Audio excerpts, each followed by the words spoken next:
괜찮아.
우리 찬송가 310장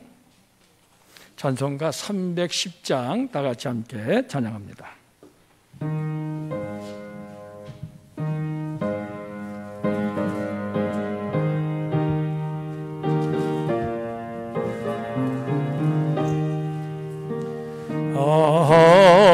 하나님의 은혜로 있을 데 없는 자 왜 구속하여 주는지 난 알 수 없도다.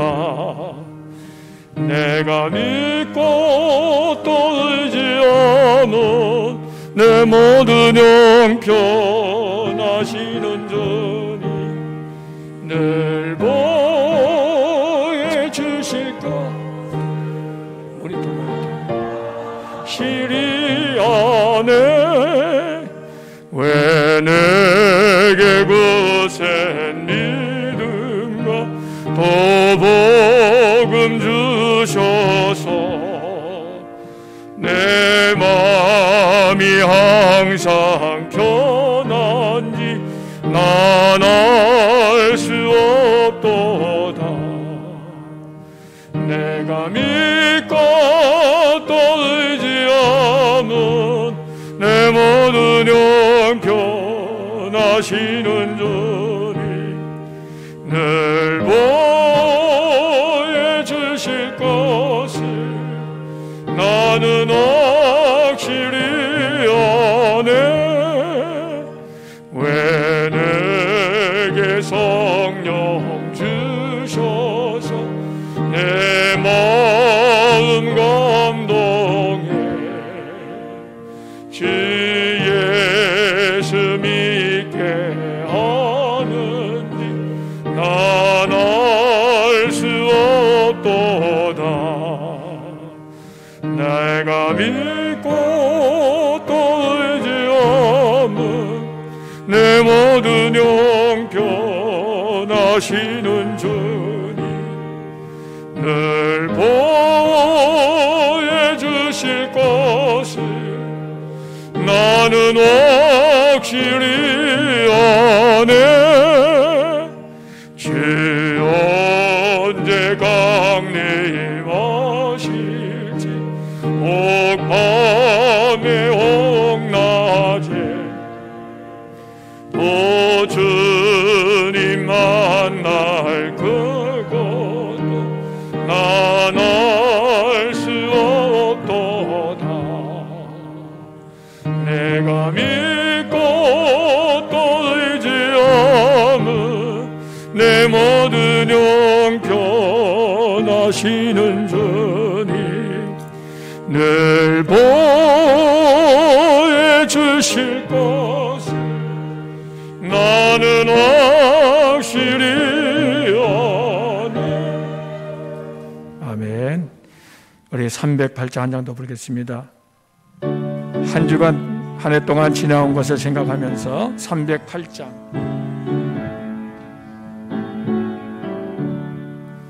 내 평생 살아온 길 뒤를 돌아보니 걸음마다 저응마다 모두 죄뿐입니다. 우리 죄를 사신 주의 은혜 크시니 골고다의 언덕길 주님 바라봅니다.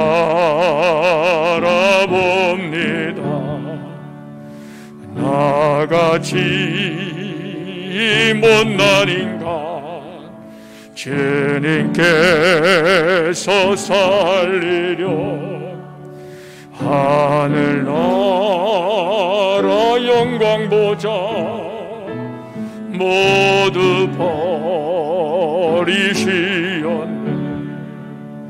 낮고 낮은 세상에 사람 영성 입으신 하나님의 큰 사랑 어디에다 견주리. 예수님 나의 주님 사랑의 주 하나님 이제 나는 예수님만 높이면서 살겠네. 나의 남은 인생을 주와 봉행하면서 주님 사랑 전하며 말씀 따라 살겠네. 아멘. 오늘은 성탄 후에 첫 번째 맞는 주일이고요. 올 한 해 마지막 성년주일입니다. 이제 우리 다 같이 성부와 성자와 성령의 이름으로 주일 공동 예배를 드립니다.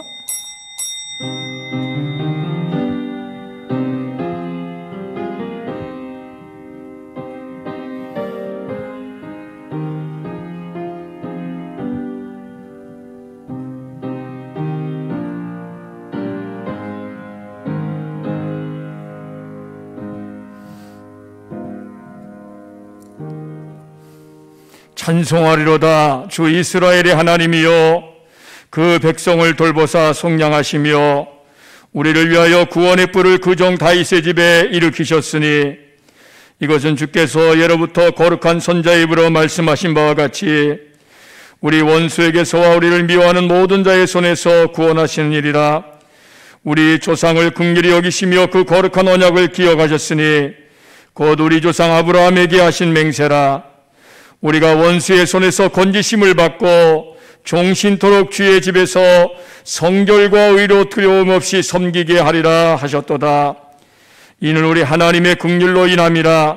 이로써 돋는 해가 위로부터 우리에게 임하여 어둠과 죽음의 그늘에 앉은 자에게 비치고 우리 발을 평강의 길로 인도하시리로다. 그러므로 주께서 친히 징조를 너에게 주실 것이라. 보라, 처녀가 잉태하여 아들을 낳을 것이요 그의 이름을 임마누엘이라 하리라. 하나님은 영이시니 예배하는 자가 영과 진리로 예배할지니라. 아멘. 우리 다 일어나셔서 125장 1절만 하나님 앞에 경배 찬송을 드립니다.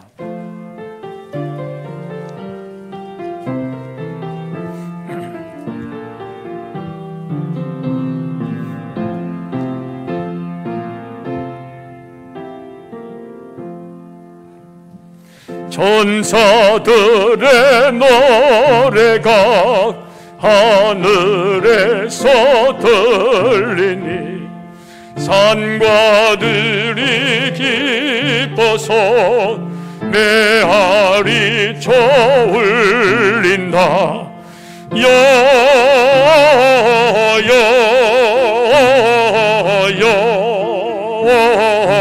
영광을 높이 계신 주께 영광을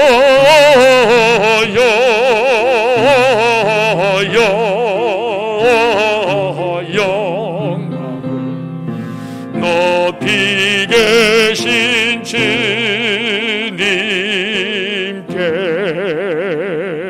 아멘. 아멘. 자리에 앉으세요. 오늘의 기도를 김종훈 권사님께서 인도하십니다. 할렐루야. 만물에게 생명 주시는 주님을 찬양합니다. 하나님은 찬양 받으실 분이시오. 오직 한 분이신 통치자이시오. 만왕의 왕이시오. 만주의 주이십니다. 아멘.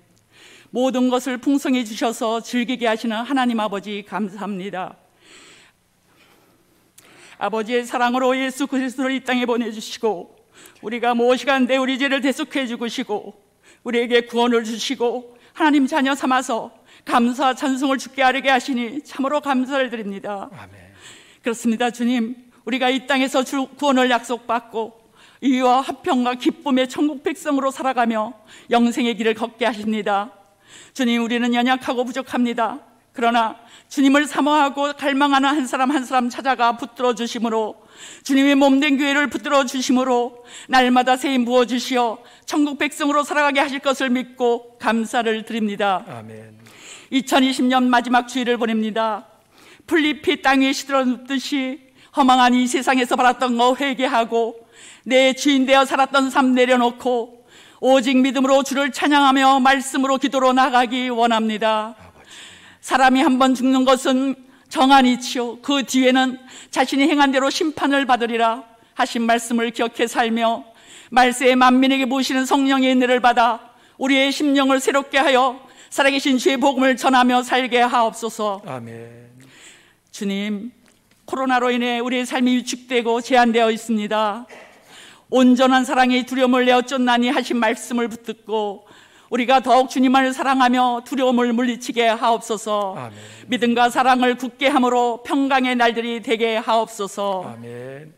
북한과 이 나라를 불쌍히 여기시고 엎드려 기도하는 이 땅 모든 곳에서 올려드리는 기도를 기억하시고 복음으로 통일되는 자비를 베풀어 주옵소서. 아멘. 말씀을 전하시는 박기현 목사님과 함께 하실 것을 믿으며 살아계신 예수 그리스도 이름으로 기도합니다. 아멘.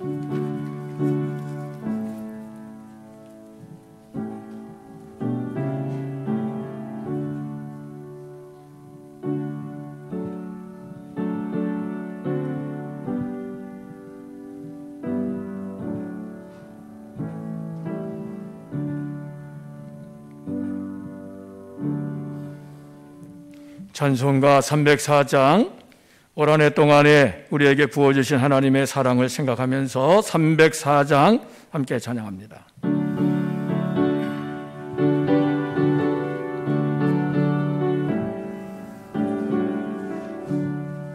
그 크신 하나님의 사랑 말로 다 형용 못하네.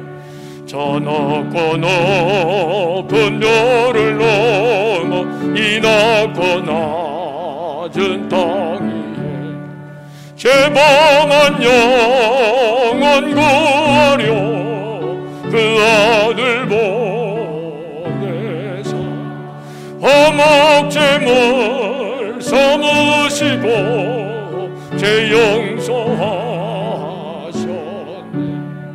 하나님 크신 사랑은 증량도 못하네. 영원히 변치 않는 사랑 성도여 찬양하세. 괴로운 시절 지나가고 땅 위에 영화세 믿지 않던 영혼들은 큰 소리 외쳐 울어도 주 믿는 성도들에게 큰 사랑 베푸사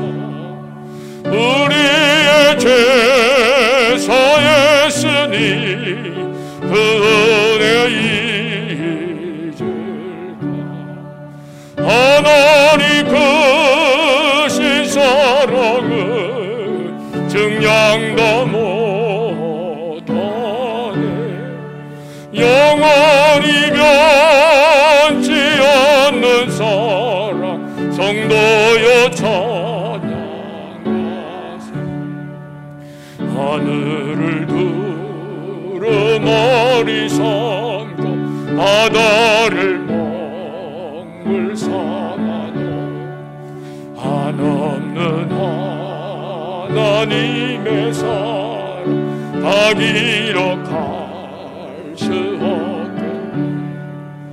하나님의 그 신사랑 그 어찌 덧을까.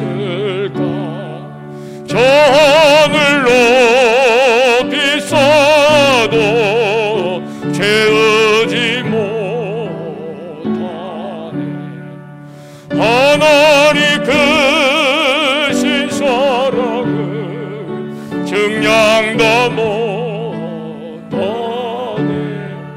영원히 변치 않는 사랑 성도여 찬양하세.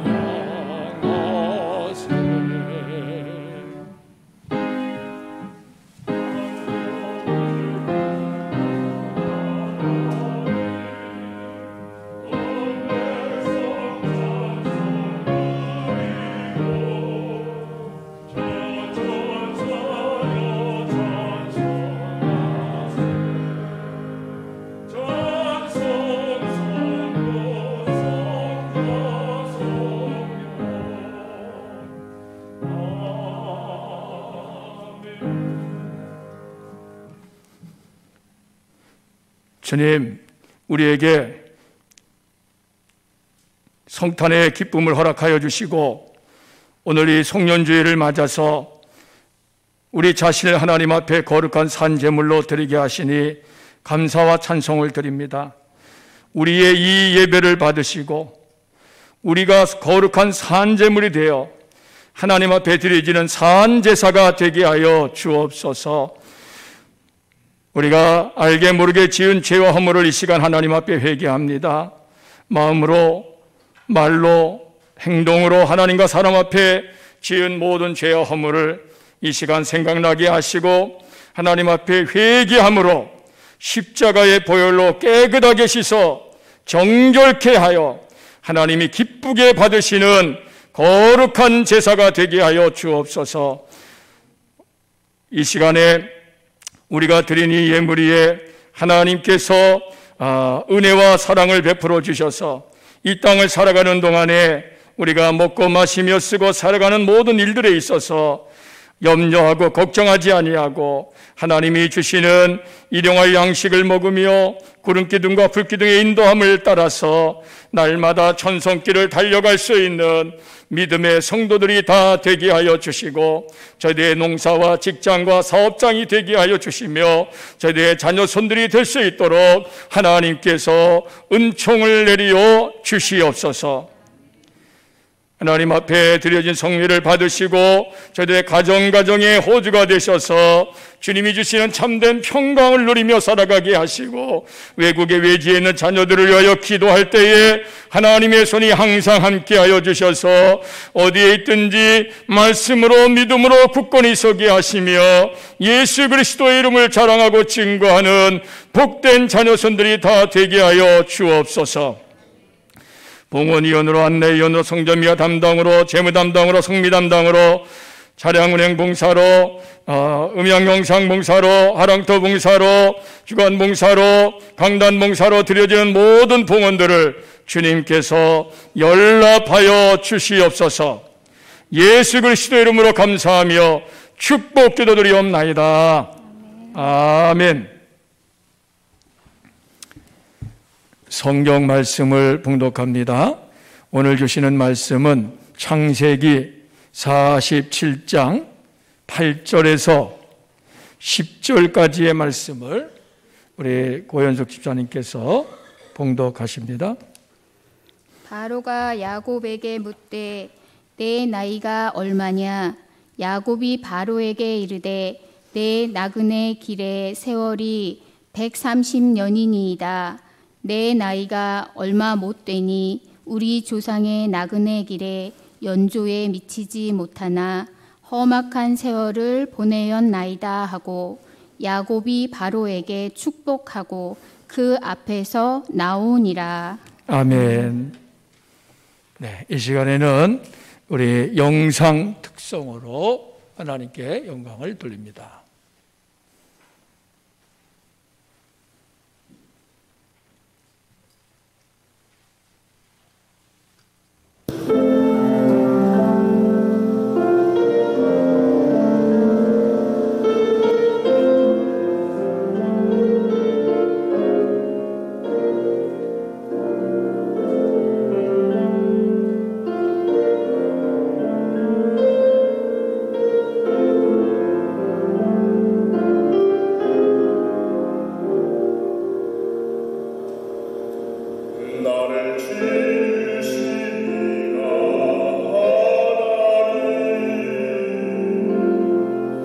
하나님은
할렐루야. 우리 하나님께 영광의 박수를 드립니다.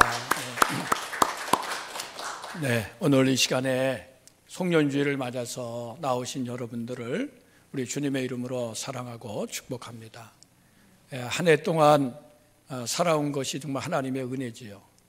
특별히 코로나 때문에 어렵고 힘든 그러한 상황이었는데, 그래도 우리가 이렇게 하나님 앞에 예배할 수 있으면 하나님께서 지켜주시고 인도해 주신 까닭인 줄로 믿습니다.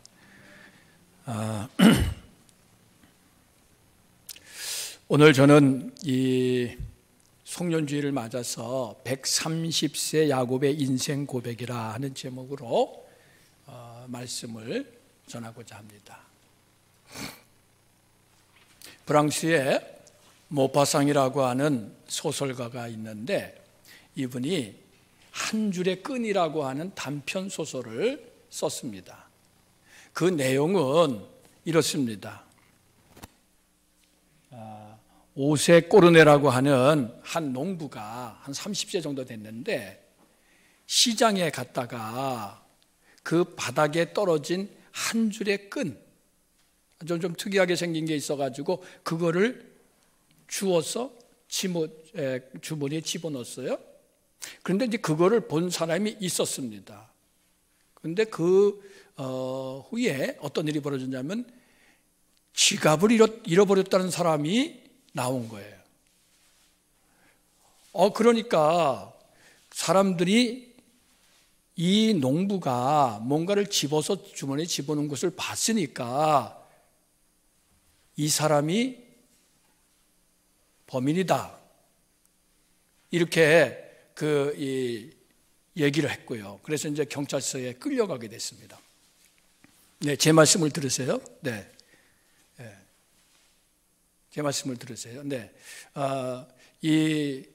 경찰서에 끌려가서 이렇게 취조를 받게 되는데, 이 사람이 자기 주머니에서 그 끈을 꺼내 가지고 나는 이 끈 떨어진 거 이거 주워서 집어넣은 겁니다, 그렇게 아무리 항변을 해도 사람들이 믿어주질 않는 거예요. 너무 억울했습니다. 그런데 다음 날 마침 그 지갑이 발견됐어요. 그래서 이 사람이 무죄로 방면이 됐습니다. 근데 이 사람은 집에 돌아와서도 늘 그것 때문에 자기가 너무 불공정한 처우를 받았고 모욕을 당했다고 하는 그러한 이 생각에 가는 곳마다 사람들에게 불평을 말하면서 그러면서 살았어요. 이 사람이 얼마나 그게 마음에 상처가 됐는지, 그것 때문에 사실 자기 그 농사일도 등한시하게 되고 그러면서 평생을 사는 동안에 이 사람 그 한 줄의 끈, 그것이 그의 마음에 꽉 차가지고 그것 때문에 늘 불평하고 늘 세상을 원망하게 됩니다. 그러다가 결국에는 숨을 거두게 되었다 하는 그러한 이야기, 이게 이제 한 줄의 끈이라고 하는 소설의 내용입니다. 여러분, 여러분들은 어떠십니까? 아직 여러분들도 이렇게 그 놓아버리지 못한 한 줄의 끈을 갖고 계시지 않습니까? 지난날의 상처, 아픔, 억울함, 고통, 이런 것들이 여러분들 속에 그냥 이렇게 남아가지고 그 한 줄의 끈, 그거 놓아버리지 못해서 그것 때문에 평생을 불평하고 원망하고 한탄하면서 그렇게 살아가고 계시지 않습니까?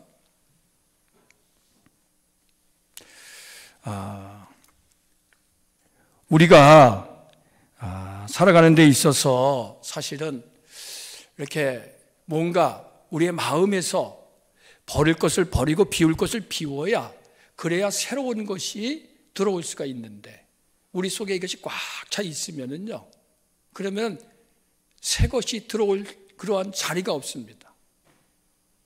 한 해가 지나고 새해가 돼도 달력은 바뀌지만은 우리의 마음이 바뀌지 않으면은 우리의 삶은 새로운 삶이 시작될 수는 없는 겁니다.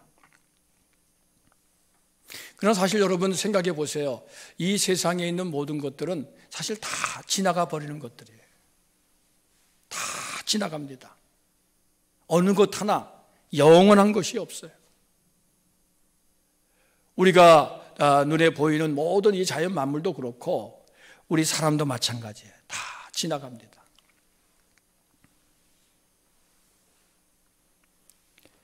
어느 날 다윗 왕이 반지를 만드는 세공사를 불러서 특별히 명령을 내렸어요. 나를 위해서 아름다운 반지를 하나 만들어 달라. 내가 승리했을 때 그 승리에 도취돼서 너무 교만하지 않고, 그리고 내가 패배했을 때, 내가 어려울 때에 낙심하지 않고 용기를 줄 수 있는 글귀를 그 반지에다가 이렇게 꼭 넣어서 만들어 달라. 그래서 이 반지 세공사가 반지를 만드는 것은 그렇게 어렵지 않았는데 대체 거기다가 무슨 글귀를 넣어야 교만하지 않고 그리고 또 실망하지 않고 그렇게 살 수 있게 될까? 그래서 아무리 고민을 했지만은 알 수가 없었어요. 그래서 그 지혜로 소문난 솔로몬 왕자를 찾아가서 물었습니다. 그랬더니만 솔로몬 왕자가 뭐라고 얘기했냐면 이렇게 써라. 이것 또한 지나가리라. 이렇게 쓰라 그랬어요. 이것 또한 지나가리라. 그래서 그렇게 써가지고 반지를 갖다 줬더니만 너무나도 다윗 왕이 기뻐했다 하는 그런 얘기가 있습니다. 왜? 승리했다 그래서 그 승리가 언제까지 있는 것은 아니지요. 성공했다 그래서 그 성공이 언제까지 있는 것은 아닙니다. 또 실패했다 그래서 실패가 언제까지 있는 것도 아니고, 어렵고 힘든 상황이라 할지라도 그것이 언제까지 계속되는 건 아닙니다. 지나가는 것들이죠. 지나가는 것들. 지금 코로나 때문에 힘들지만요, 코로나도 지나가는 것입니다. 언제까지 계속되지는 않습니다. 두려워하지 마십시오. 하나님이 함께 하시고 여러분들의 인생을 지켜주신다는 사실을 믿으시기 바랍니다. 이 지나간다고 하는 것은 뭘 말하는 걸까요? 지나간다고 하는 것은 우리의 인생이 나그네 길이라는 것을 말해주는 게 아닐까요? 나그네 인생이다. 이 인생은 나그네 길. 너무나도 유명한 노래도 있고, 그리고 또 모두가 다 알고 있는 내용이에요. 인생은 나그네다. 그러니까 저와 여러분도 나그네 인생길을 지금 걸어가고 있는 줄로 압니다. 그렇기 때문에 어느 것 하나 영원한 것은 없고요. 다 지나가는 것들이에요. 지나가는 것들의 마음을 빼앗기지 마시기를 바랍니다. 지나가는 것에 마음을 빼앗기게 되면은, 거기에 마음이 얽매이게 되면은, 그러면은 이 인생길에 일어나는 모든 일들을 우리가 정말 즐길 수도 없고요, 기뻐할 수도 없는 거죠. 오늘 이 인생이 나그네 길이라는 것을 일찍이 알았던 사람이 있습니다. 그 사람이 바로 누구냐? 오늘 성경에 나오는 야곱이라고 하는 사람이에요. 야곱. 자, 우리 야곱이 130살이 돼서 바로 왕을 만나게 되는데, 만나서 바로 왕이 당신 나이가 몇 살입니까? 물었을 때 내가 130살입니다. 이렇게 말을 하면서 한 얘기가 있어요. 자, 그것을 한번 같이 읽어보겠습니다. 9절 말씀입니다. 오늘 본문의 말씀 창세기 47장 9절, 이 9절 말씀 다 같이 함께 봉독합니다. 야곱이 바로에게 아뢰되 내 나그네 길의 세월이 130년이니이다. 내 나이가 얼마 못 되니 우리 조상의 나그네 길에 연조에 미치지 못하나 험악한 세월을 보내었나이다 하고. 아멘.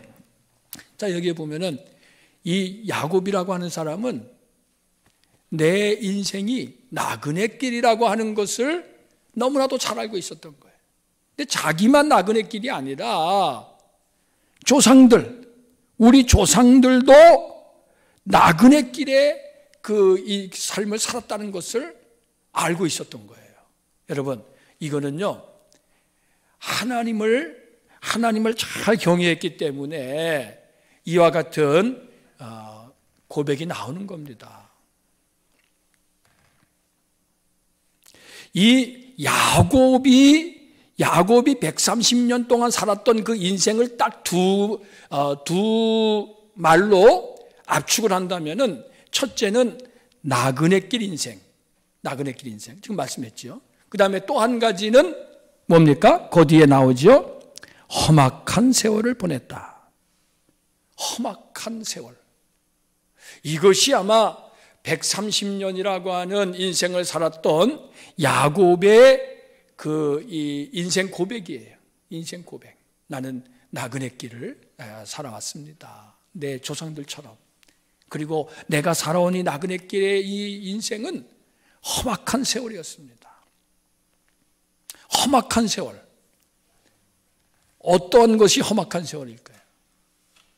파란만장하고 정말 여러 가지 많은 시비곡절을 겪었다는 얘기 아닐까요? 여러분들도 아마 그러실 거예요. 특별히 그 어려운 시대를 살으셨던 우리 그 부모님 때의 그 말씀을 들어보면 너무나도 힘들고 너무나도 괴롭고 고통스럽고 어려운 일들을 많이 겪었기 때문에 내가 살아온 이 이야기를 하면은 뭐 책을 몇 권 이렇게 묶어도 될 정도다. 그렇게들 다들 말씀하시잖아요. 왜? 너무나도 고생을 하셨으니까. 험악한 세월을 사신 거지요. 이 야곱도 그렇습니다. 험악한 세월을 살았습니다. 그래서 저는 오늘 이 송년주일을 맞아서 야곱도 나그네길 인생을 살았고 또 저도 여러분도 지금 나그네길 인생을 살아가고 있는데, 그런데 험악한 세월을 살았다는데, 야곱이 살았던 그 130년의 세월이 어떠했길래 험악한 세월이었을까? 저는 그것을 좀 생각해 봤습니다. 그래서 야곱의 그 130년을 세 단계로 나눠서 저는 생각을 했고요. 그래서 험악하다고 말하지 않았을까? 이렇게 제가 나름대로 이 말씀을 묵상하면서 그렇게 깨달은 것이 있어요. 그래서 오늘 저와 여러분들이 함께 나누기를 원합니다. 자, 야곱의 그 130년 인생길은 세 단계로 나눈다 그랬죠? 첫째 단계는 어떤 단계입니까? 야곱에서 이스라엘로 변화되는 단계. 주보에도 제가 이 설교 내용을 써놨으니까 여러분들이 이렇게 보시면서 같이 말씀을 들으셔야 되겠습니다. 야곱에서 이스라엘로 변화되는 단계, 이게 1단계. 그 다음에 2단계는 뭡니까? 세겜에서 베델로 올라가는 단계. 그 다음에 3단계는 뭡니까? 가나안에서 애굽으로 내려가는 단계. 이거는 제가 야곱의 인생에 대해서 이렇게 묵상하면서 그러면서 생각한 거예요. 제 나름대로 이렇게 구분을 지은 거예요. 자, 한 가지씩 한번 생각해 보겠습니다. 첫째, 야곱에서 이스라엘로 변화되는 단계. 그것이 야곱에게는 정말 험악한 세월이었다. 저는 그렇게 생각이 됩니다. 왜냐? 여러분, 야곱이라고 하는 사람이 어떤 사람입니까? 야곱이라고 하는 이름의 뜻 아시지요? 발뒤꿈치를 잡았다. 그러네. 발뒤꿈치를 잡았다. 왜? 모태에서 쌍둥이가 나왔는데 서로 먼저 나가려고 티격태격 하다가 형이 먼저 나간단 말이에요. 그러니까 이 동생 야곱이 그 형의 발뒤꿈치를 붙잡고 나왔다. 뭐 그런 뜻입니다, 사실은. 그렇지만은 그것이 야곱이라고 하는 사람의 인생을 단적으로 설명해 주는 말이에요. 이 야곱이라고 하는 사람은요, 발뒤꿈치를 잡는 사람이야. 여러분, 남의 발뒤꿈치 잡으면 어떻게 됩니까? 걸어가는 사람 발뒤꿈치 딱 잡아보세요. 그럼 어떻게 됩니까? 넘어지는 거지요. 발뒤꿈치는 어디서 잡습니까? 앞에서 잡는 게 아니라 뒤에서 잡지요. 여러분, 사람들이 걸어가는데 발뒤꿈치 작게 내버려 둡니까? 왜? 잡으면 넘어지는데. 그러니까 남의 발뒤꿈치를 잡았다는 얘기는 뭡니까? 아주 교묘하게 조용조용 몰래 다가가서 잡는 거예요. 이런 사람을 뭐라고 얘기합니까? 사기꾼이다, 이렇게 얘기해요. 보통은 사기꾼. 여러분, 야곱이라고 하는 이름의 속에는요, 사기꾼이라고 하는 그런 뜻이 포함되어 있어요. 거짓말, 남을 속이는 거야. 여러분, 야곱이 아버지를 속였잖아요.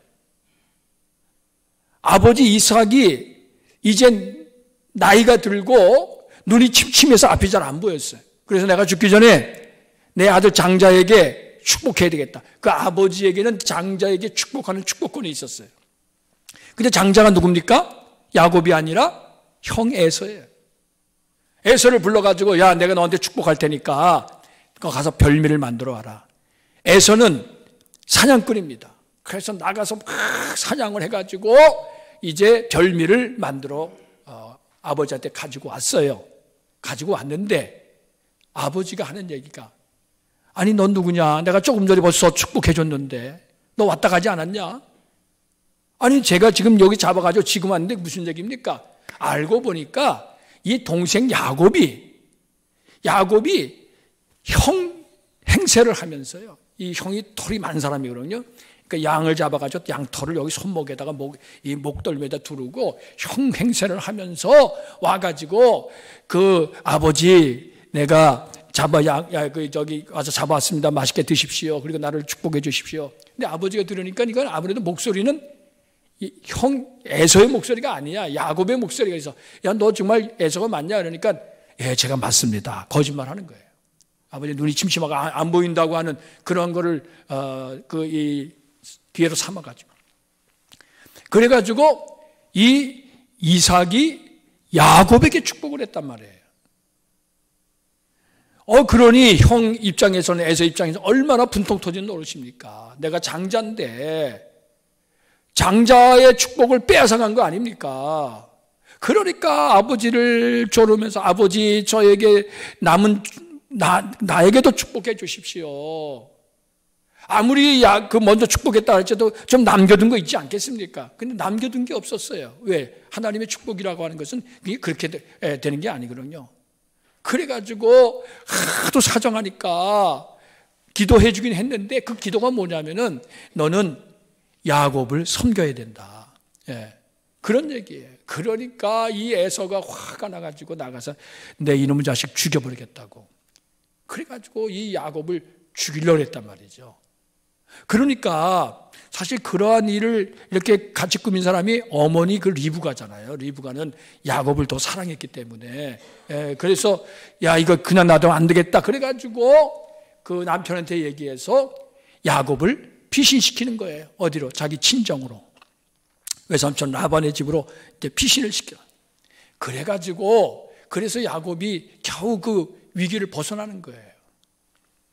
여러분, 야곱이라고 하는 사람은요, 사실 이렇게 남을 잘 속이는 사람입니다. 그가 외삼촌 라반의 집에 가서도 거기서도 마찬가지로 그런 일을 했어요. 외삼촌이 임금을 제때 안 주는 거야.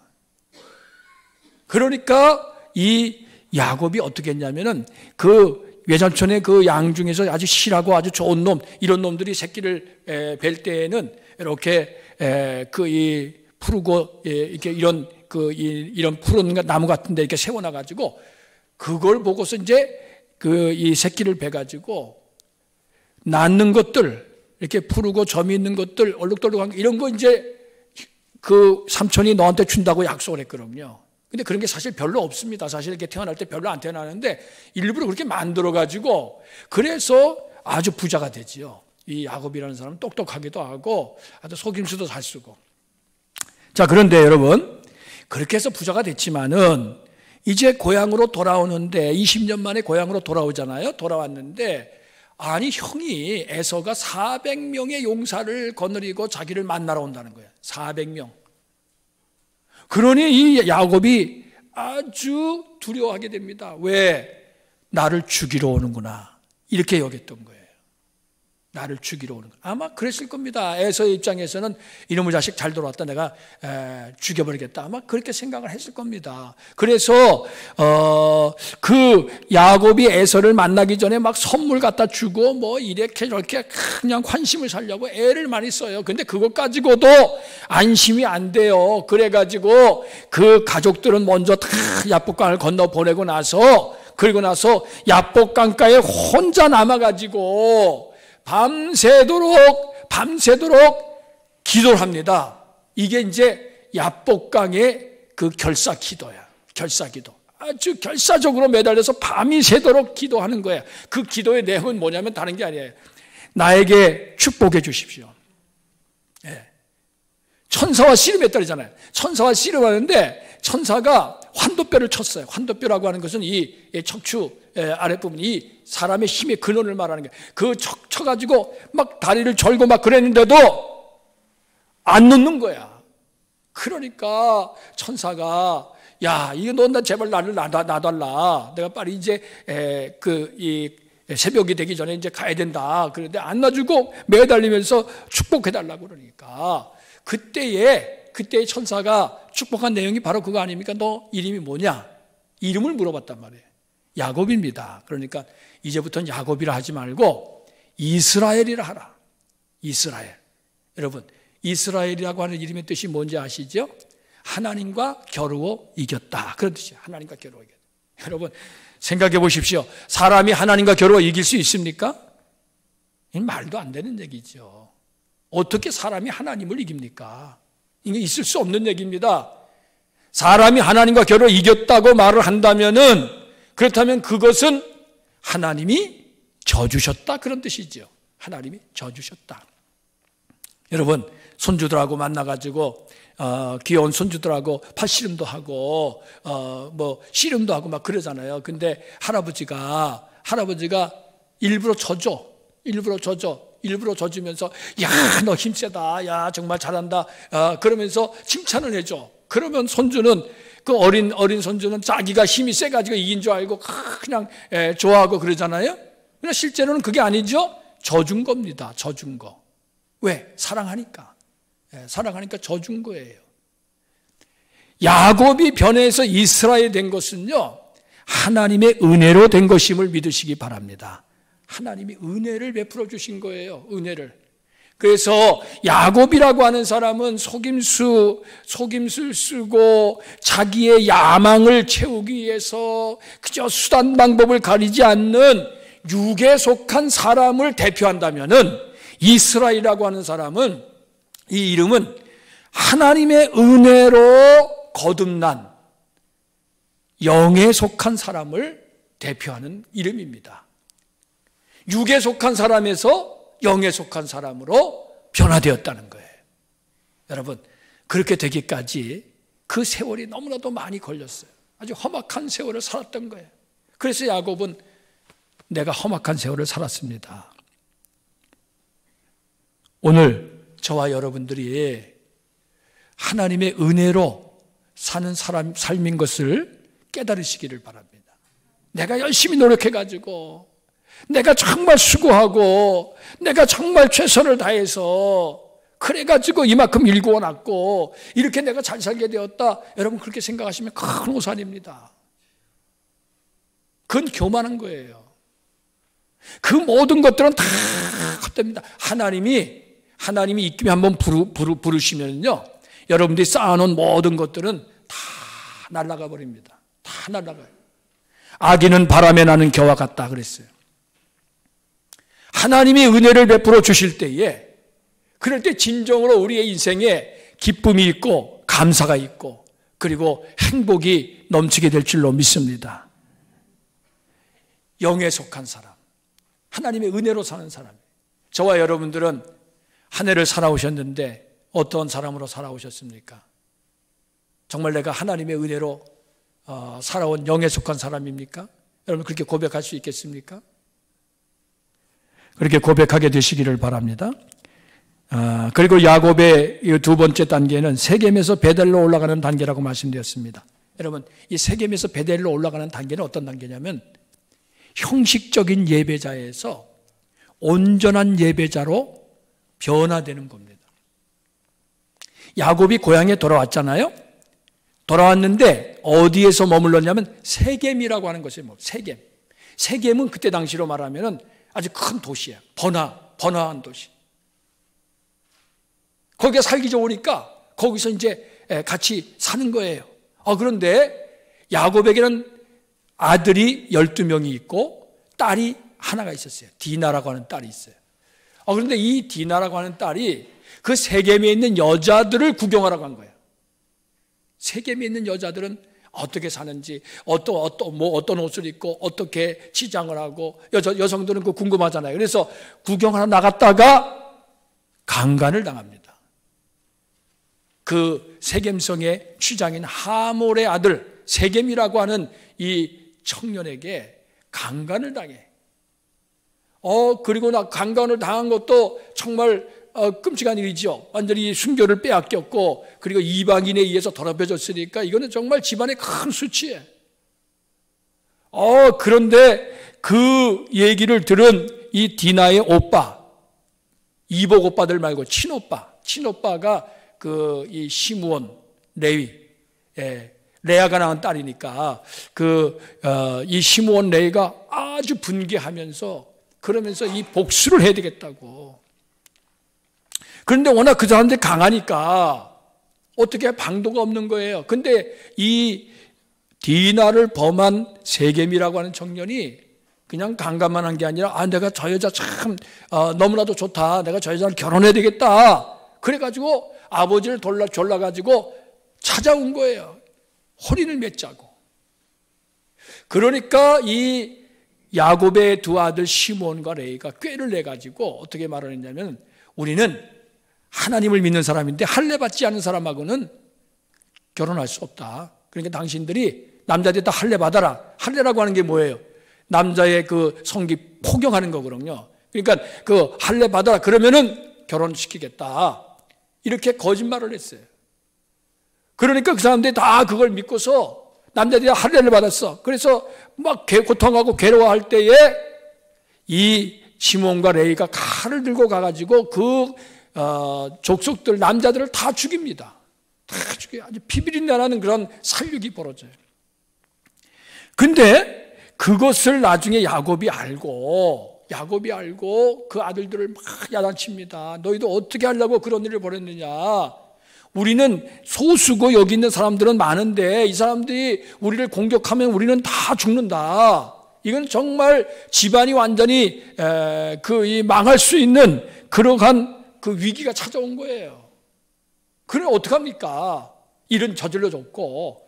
그러니까 야곱이 방법은 하나님께 매달리는 방법밖에 없어요. 그래서 야곱이 하나님께 매달려서 막 기도했어요. 기도했는데 하나님이 깨달음을 주시는 거야. 그 깨달음이 뭐냐?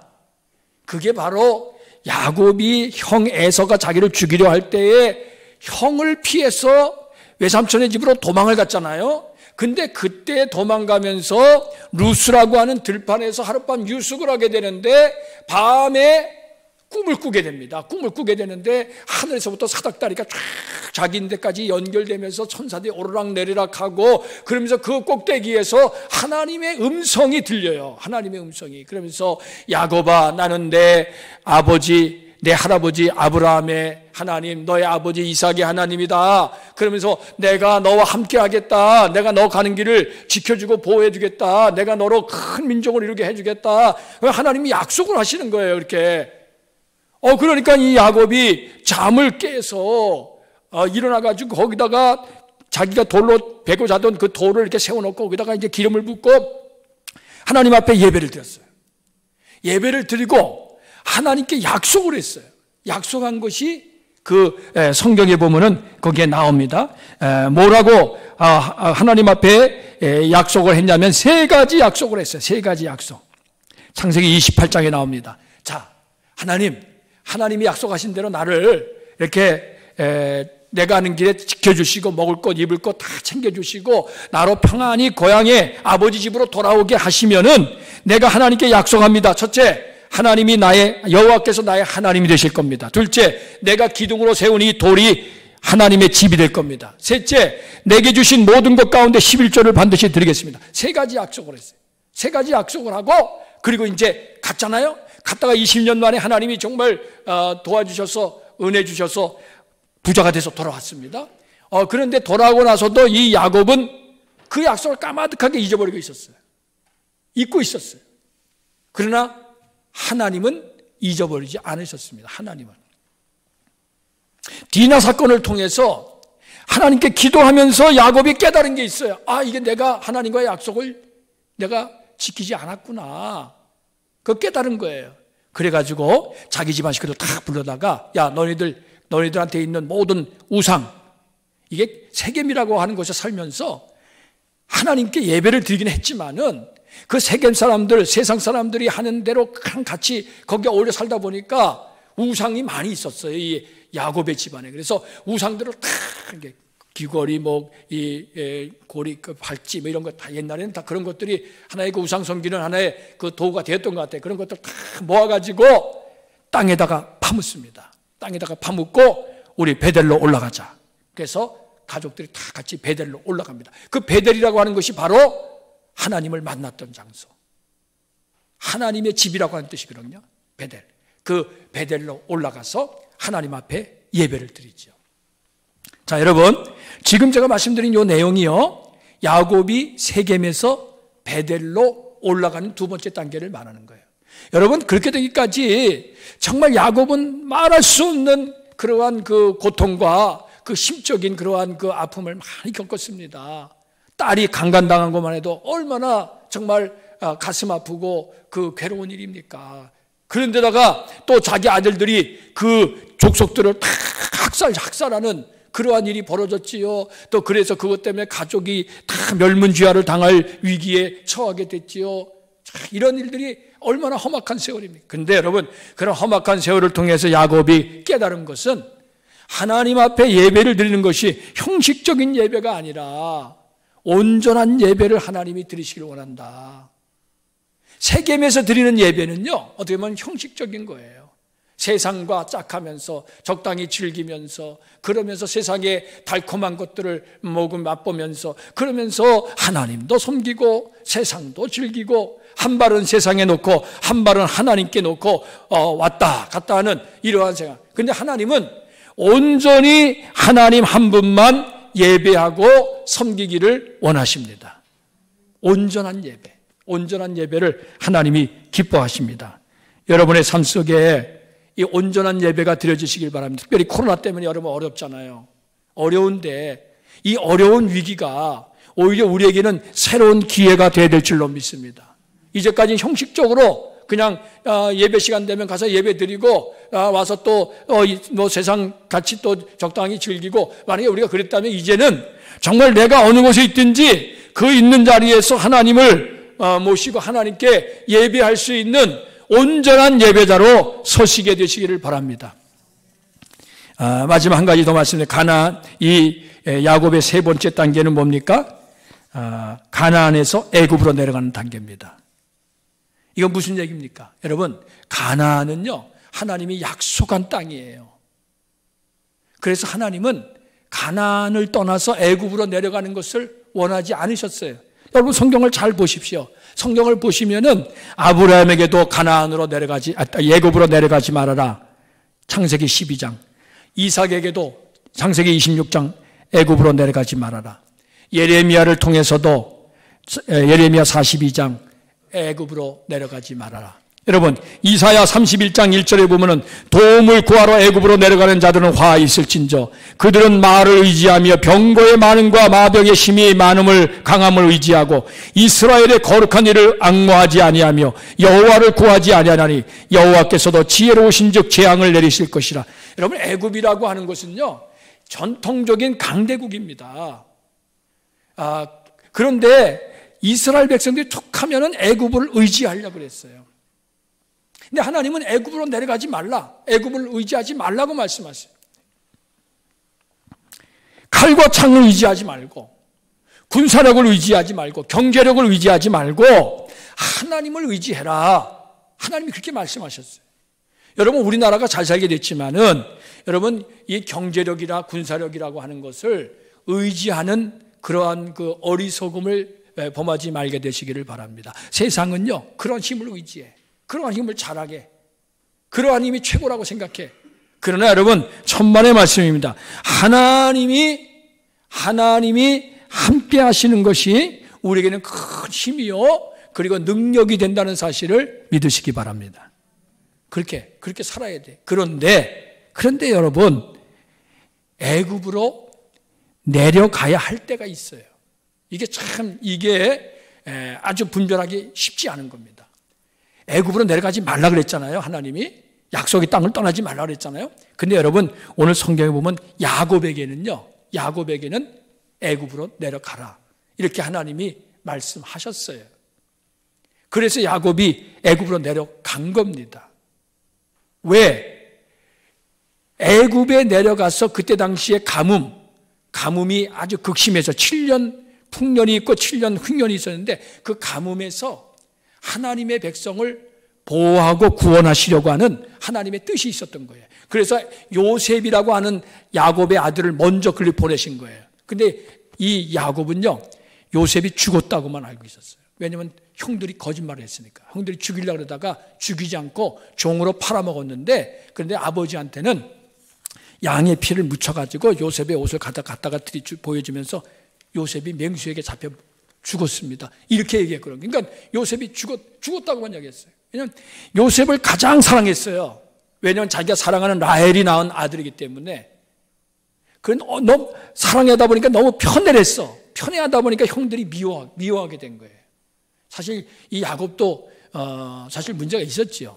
그런데 요셉이 죽으니까 라헬이 낳은 아들이 베냐민이 있었어요. 그 베냐민 하나, 그거 너무 애지중지했어요. 애굽으로 내려갈 처음에 식량이 떨어져가지고 이 아들들이 이제 양식을 구하러 애굽으로 가야 됩니다. 그러니까 허락을 하지 않은 거예요. 야, 애굽 내려가면 안 된다.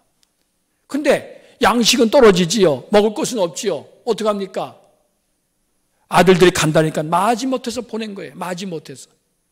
아들들이 몇 번 왔다 갔다 하는데 요셉을 만나게 된 요셉인 줄 몰랐죠, 형들도. 근데 요셉이 일부러 형들을 시험해 보려고 베냐민을 데려오라 그래요. 베냐민을. 가서 아버지한테 얘기하니까 아버지가 펄쩍 뜁니다.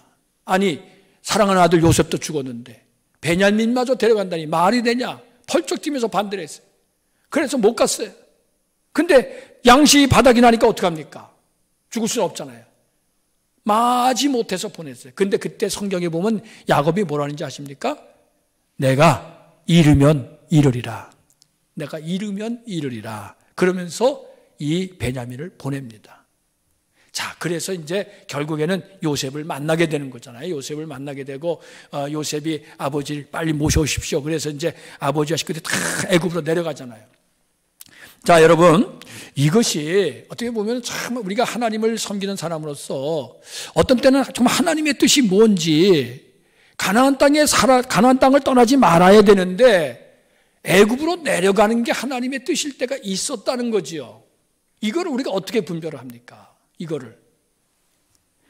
그러기 위해서 여러분, 성령 안에서 기도하는 사람이 되시기를 바랍니다. 우리가 성령 안에서 기도하지 않으면요, 그냥 내가 생각하는 게 이게 절대적이다, 이것이 옳다, 그래가지고 그것만 붙잡고 살다가 결국에는 하나님의 뜻을 저버리는 사람이 될 수도 있는 거예요.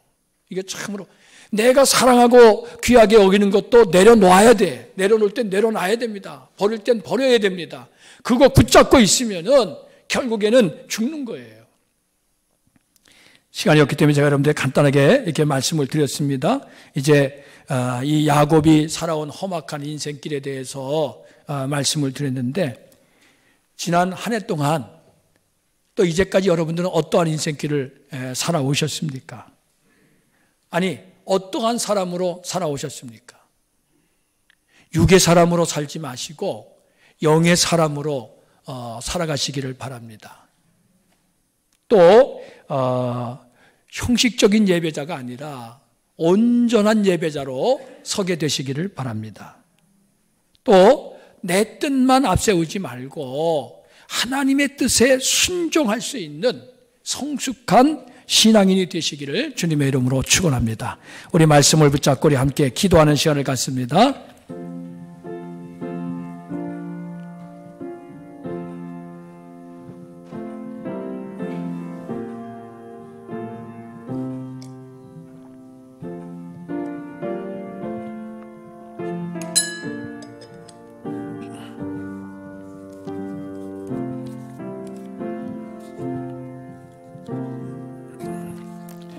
하나님, 오늘 야곱이 살았던 130년의 그 인생의 고백을 우리가 함께 들으며 함께 나누며 이 시간 우리의 인생길을 생각합니다.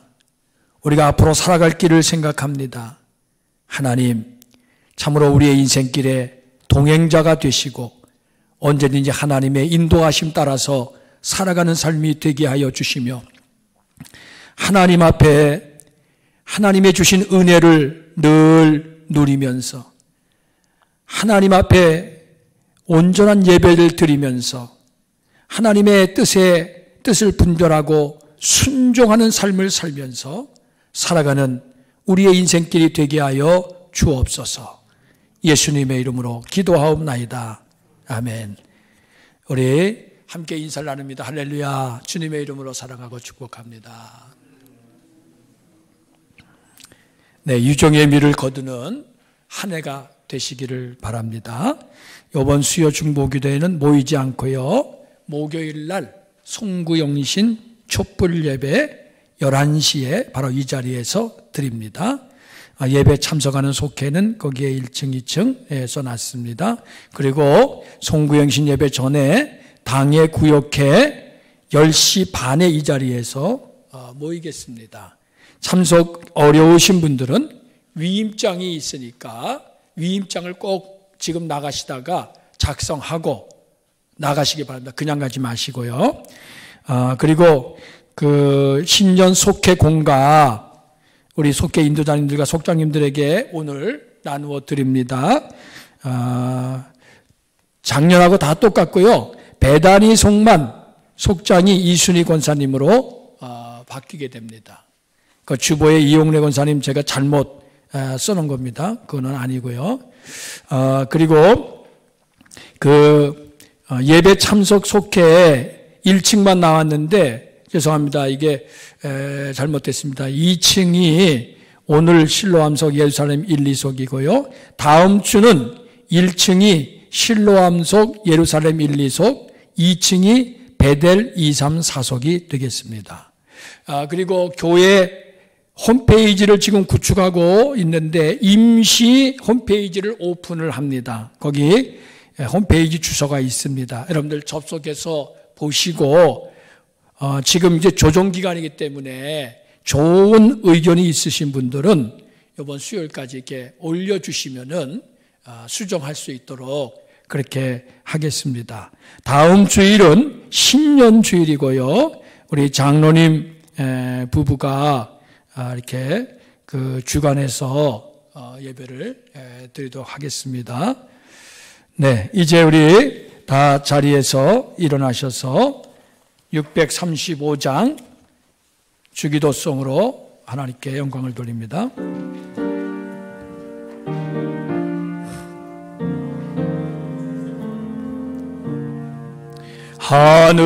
하늘에 계신 아버지 이름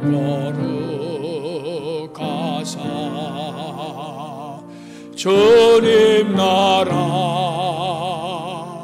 임하시고 뜻이 이루어지다.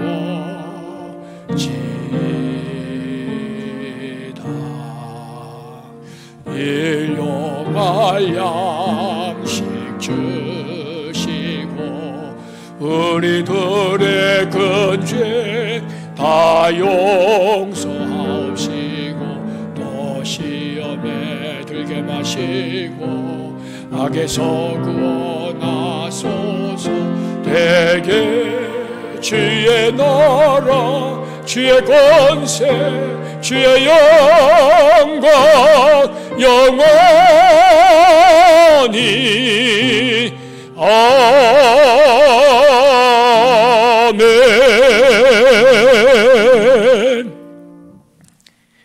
예수 그리스도의 은혜와 하나님의 사랑하심과 성령의 교통하심이 한 해를 마주 보내고 새해를 맞이하기 위하여 준비하는 사랑하는 모든 성도들 머리머리 위에와 저희들의 가정과 저희들의 산업 위에 자녀손들 위에 이 나라의 민족의 영원히 항상 함께 하시기를 축원하옵나이다. 아멘.